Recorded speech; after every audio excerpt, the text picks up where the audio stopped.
اسلام نے زور زبردستی اس کو پابند نہیں بنایا، زور زبردستی پابند نہیں بنایا۔ بہرحال یہ ایک بہت بڑا عنوان ہے۔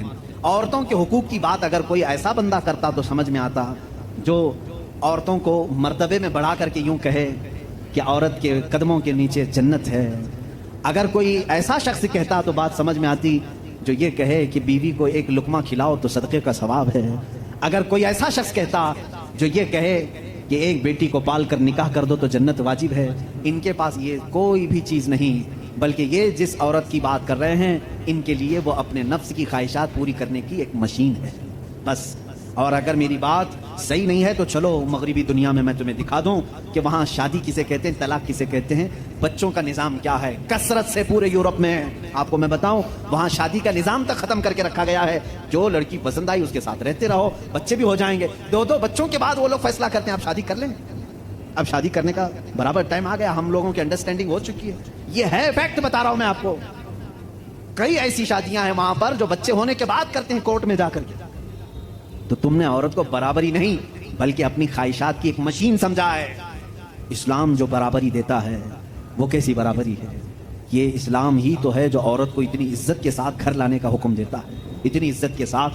اگر اس کو کچھ خرافاتی لوگوں نے برا کر دیا تو الگ بات ہے، بلکہ ہمارے ہاں جو نکاح کا سسٹم ہے وہ اتنا پاکیزہ ہے کہ مرد کو کہا گیا ہے کہ عورت کے آنے سے پہلے اپنے گھر کا انتظام ہو جائے، وہ کہاں لا کر کے رکھ رہا ہے۔ بلکہ عورت کو اسی طرح سے بھگا کر لانے کا نظام اسلام میں نہیں ہے، بلکہ عورت کے لیے ایک باضابطہ پوری محفل کا انعقاد ہوتا ہے، اس کی رضا پوچھی جاتی ہے، پہلے اس سے پوچھا جاتا ہے تو راضی ہے یا نہیں۔ بہت سارے ایسے دین ہیں، بہت سارے ایسے ریلیجن ہیں، میں نام پھر نہیں ذکر کر رہا ہوں، جہاں پر عورتوں کو اظہار رائے کا حق ہی نہیں۔ ان کے بڑے جو فیصلہ کر لیے وہ ہو گئی بات۔ چائنا میں بہت سارے ایسے قبیلے آج بھی ہیں جہاں ان کے ماں باپ اپنی بچیوں کو لے جا کر کسی کے بھی کوٹھے پر چھوڑ جاتی ہیں جہاں انہیں پسند آ جائے۔ اسلام عورت کی عزت اتنی دیتا ہے جب تک وہ اپنی رضا کا اظہار نہیں کرتی قاضی کی مجال نہیں کہ وہ نکاح پڑھا سکے۔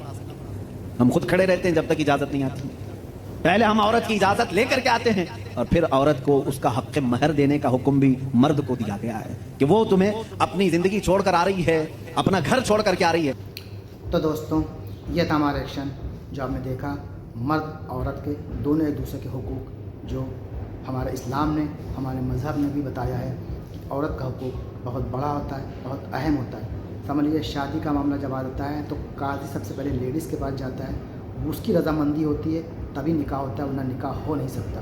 اور مہر کا معاملہ جو بتایا کہ وہ ایک دم فرض ہے دنیا میں، اپنے جینے سے پہلے، مرنے سے پہلے مطلب حق ادا کرنا ہے۔ ویسے تو نقد دینا زیادہ بہتر ہے، لیکن جو بھی حق ہیں، جو بھی حقوق ہیں عورتوں کے، اگر آپ نے اس کو ادا نہیں کیا اور جو فرض بھی ہے، حق بھی ہے اور دینا بھی چاہیے، تو سمجھ لیجیے قیامت والے دن آپ رسوا ہوں گے اللہ کی بارگاہ میں۔ جب آپ حاضر ہوں گے تو یہی عورت جو آپ کو چاہنے والی تھی دنیا میں، وہ اللہ سے شکایت کرے کہ اللہ اس نے میرا حق نہیں دیا۔ تو کوشش کریں جتنا بھی ہو سکے اور حق بالکل دیں، اور جائز جو بھی اس کی خواہشیں وہ سب پوری کریں، کیونکہ اپنا گھر چھوڑ کے آتی ہیں آپ کے گھر کو سنوارنے کے لیے، تو اس کو اتنا پیار سے رکھیں۔ اور لیڈیز کو بھی چاہیے، یعنی کہ عورت کو بھی چاہیے کہ مرد کے امانت میں خیانت نہ کرے، پوری ذمہ داری سے اس کے گھر کو، اس کے مال کو حفاظت رکھے، اور اللہ کی نظروں میں وہ خود بھی نہ پکڑی جائے۔ تو دوستوں امید ہے آپ کو ویڈیو اچھی لگی ہوگی، ویڈیو اچھی لگی تو اس کو شیئر کریے گا، لائک سبسکرائب جو بھی ہوتا ہے وہ سب کریے گا، تاکہ ہمیں حوصلہ ملے، ہمیں ہمت بڑھے اور آپ کے لیے اچھے اچھے سے بیان لے کے آئیں۔ تو انشاءاللہ ملیں گے نیکسٹ ویڈیو میں، تب تک کے لیے السلام علیکم ورحمۃ اللہ وبرکاتہ۔